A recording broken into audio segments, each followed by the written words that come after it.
Clip number 207۔ اس clip میں آپ قرآن پاک کی سورہ نساء کی آیت نمبر 110 سے 112 تک کی تلاوت، ترجمہ اور تفسیر قرآن صراط الجنان سنیں گے۔ بسم اللہ الرحمن الرحیم۔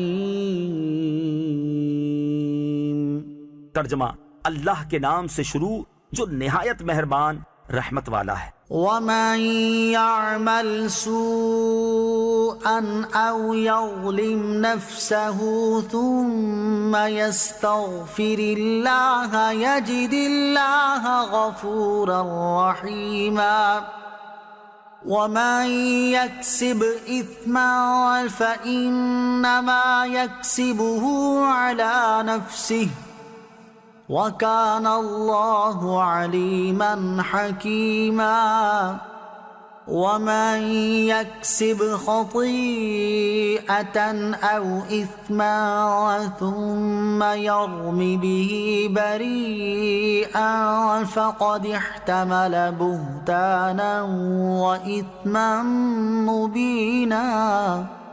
ترجمہ: اور جو کوئی برا کام کرے یا اپنی جان پر ظلم کرے پھر اللہ سے مغفرت طلب کرے تو اللہ کو بخشنے والا مہربان پائے گا، اور جو گناہ کمائے تو وہ اپنی جان پر ہی گناہ کما رہا ہے، اور اللہ علم و حکمت والا ہے۔ اور جو کوئی غلطی یا گناہ کا ارتکاب کرے پھر کسی بے گناہ پر اس کا الزام لگا دے تو یقیناً اس نے بہتان اور کھلا گناہ اٹھایا۔ وَمَن يَعْمَلْ سُوءًا، اور جو برا عمل کرے۔ اس آیت اور اس کے بعد والی 2 آیات میں 3 چیزیں بیان فرمائی گئیں۔ پہلی یہ کہ جو شخص کوئی برا عمل کرے یا اپنی جان پر ظلم کرے پھر اللہ عز و جل سے معافی کا طلبگار ہو اور سچی توبہ کرے اور اس کے تقاضوں کو پورا کرے تو وہ اللہ عز و جل کو غفور الرحیم پائے گا۔ سبحان اللہ۔ دوسری بات یہ ارشاد فرمائی کہ جو گناہ کرے گا وہی اس گناہ کا وبال اٹھائے گا۔ یہ نہ ہوگا کہ گناہ کوئی کرے اور اس کا وبال کسی دوسرے کی گردن پر رکھ دیا جائے۔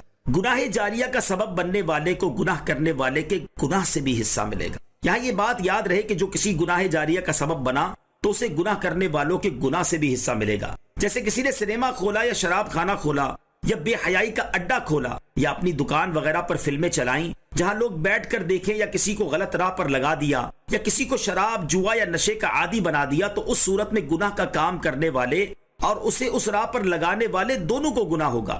احادیث میں یہ مضمون بکثرت ملتا ہے، چنانچہ ان میں سے 4 احادیث سماعت کیجیے۔ نمبر 1، حضرت عبداللہ بن مسعود رضی اللہ تعالیٰ عنہ سے روایت ہے، نبی اکرم صلی اللہ تعالیٰ علیہ وسلم نے ارشاد فرمایا، ہر وہ جان جسے ظلماً قتل کیا جائے تو اس کے خون کا گناہ حضرت آدم علیہ السلام کے پہلے بیٹے پر ہوگا، کیونکہ اس نے قتل کا طریقہ نکالا۔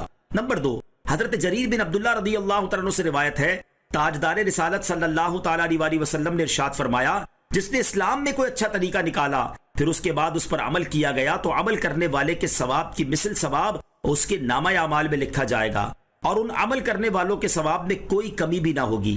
اور جس نے اسلام میں کوئی برا طریقہ جاری کیا پھر اس کے بعد اس پر عمل کیا گیا تو عمل کرنے والے کے گناہ کی مثل گناہ اس کے نامہ اعمال میں لکھا جائے گا، اور ان عمل کرنے والوں کے گناہ میں بھی کوئی کمی نہ ہوگی۔ نمبر 3، حضرت ابو مسعود انصاری رضی اللہ تعالیٰ عنہ سے روایت ہے، رسول اللہ صلی اللہ تعالیٰ علیہ وسلم نے ارشاد فرمایا، جس نے کسی بھلائی کے کام پر رہنمائی کی تو اس کے لیے وہ کام کرنے والے کی طرح ثواب ہے۔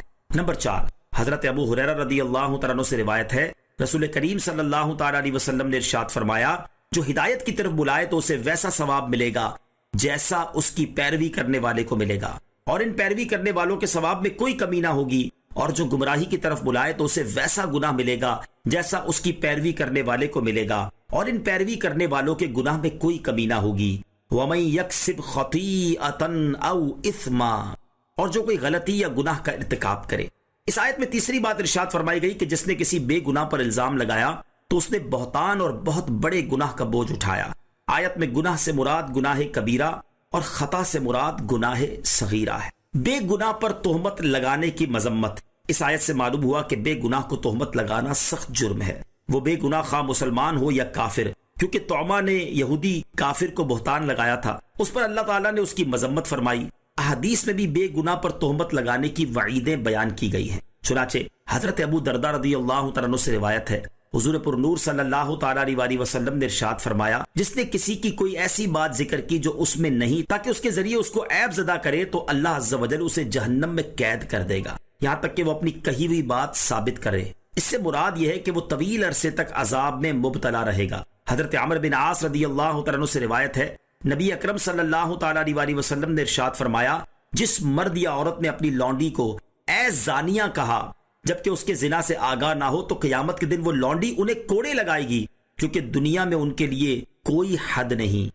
اسلام کا اعلیٰ اخلاقی اصول، اس آیت سے ایک تو کسی پر بہتان لگانے کا حرام ہونا واضح ہوا، اور دوسرا اسلام کے اعلیٰ اخلاقی اصولوں کا علم ہوا کہ اسلام میں انسانی حقوق کا کس قدر پاس اور لحاظ ہے، حتیٰ کہ کافر تک کے حقوق اسلام میں بیان کیے گئے ہیں۔